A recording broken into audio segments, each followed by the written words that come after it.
মুখ্যমন্ত্রীর বুবাইদা আজ বাংলার মুখ্যমন্ত্রী। এককালের লাজুক ছেলেটাই দাপিয়ে বেরিয়েছে পশ্চিমবঙ্গের বুকে। ছাত্র রাজনীতি থেকে নেতা মন্ত্রী, আজ মুখ্যমন্ত্রীর চেয়ারে।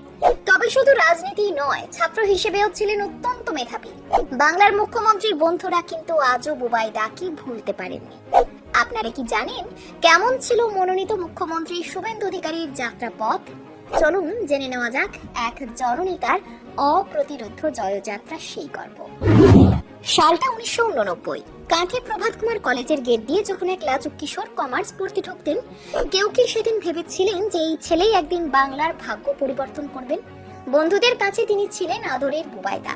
পরনে সাধারণ পোশাক, চলার সময় বাম হাতটা সবসময় পকেটেই গোঁজা। কলেজের সেই লাজুক বুবাই আজ বাংলার মসনদে। মমতা বন্দ্যোপাধ্যায়কে পরাজিত করে আজ তিনি পশ্চিমবঙ্গের নতুন মুখ্যমন্ত্রী। একসময় সেই ছাত্র নেতা আজ কোটি কোটি মানুষের আশার আলো। শুভেন্দু অধিকারী মানে শুধু একটা নাম নয়, শুভেন্দু মানে এক অদম্য লড়াইয়ের ইতিহাস। যখন রাজ্যে বামেদের দাপট তুঙ্গে, এসএফআইয়ের লাল দুর্গের সামনে দাঁড়িয়ে অকুতভয় চিত্তে ছাত্র পরিষদের পতাকা তুলে ধরেছিলেন তিনি। তার কলেজের সহপাঠীরা আজও মনে করেন সেই দিনগুলোর কথা। তার স্মৃতিশক্তি ছিল প্রখর, হাজার হাজার মোবাইল নাম্বার আজও তার নখদর্পণে। কিন্তু শুধু মেধাই নয়, শুভেন্দু অধিকারীর আসল শক্তি ছিল তার ছাত্র দরদি মন।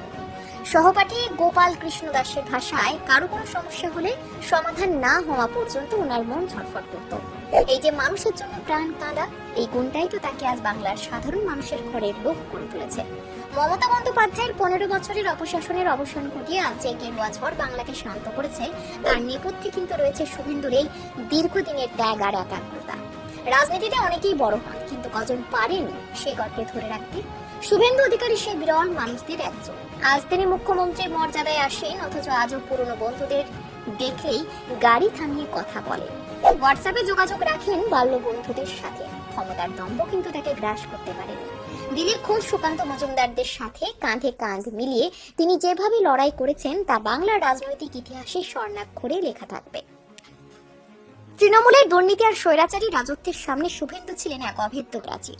যে ভবানীপুরে দাপিয়ে বেড়াতো ঘাসফুল শিবির, সেখানে নিজের রাজনৈতিক বিচক্ষণতায় মমতা বন্দ্যোপাধ্যায়কে পরাজিত করে তিনি প্রমাণ করেছেন বাংলার মানুষ পরিবর্তনের নয়, বরং প্রকৃত রূপান্তরের পক্ষে।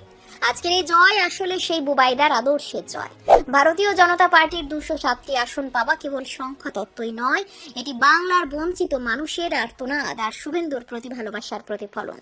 আজ যখন তিনি শপথ নিচ্ছেন, তখন বাংলার ঘরে ঘরে কিন্তু আনন্দের জোয়ার। মানুষ বিশ্বাস করে শুভেন্দু অধিকারীর হাতেই বাংলা আবার তার হারানো সংস্কৃতি, সম্মান এবং শিল্প ফিরে পাবে।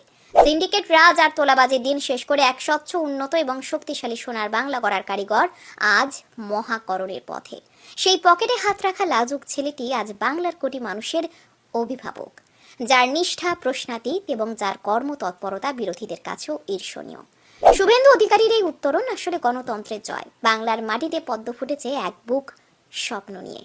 অভিনন্দন মুখ্যমন্ত্রী শুভেন্দু অধিকারী, অভিনন্দন এক নতুন ও উন্নত পশ্চিমবঙ্গকে।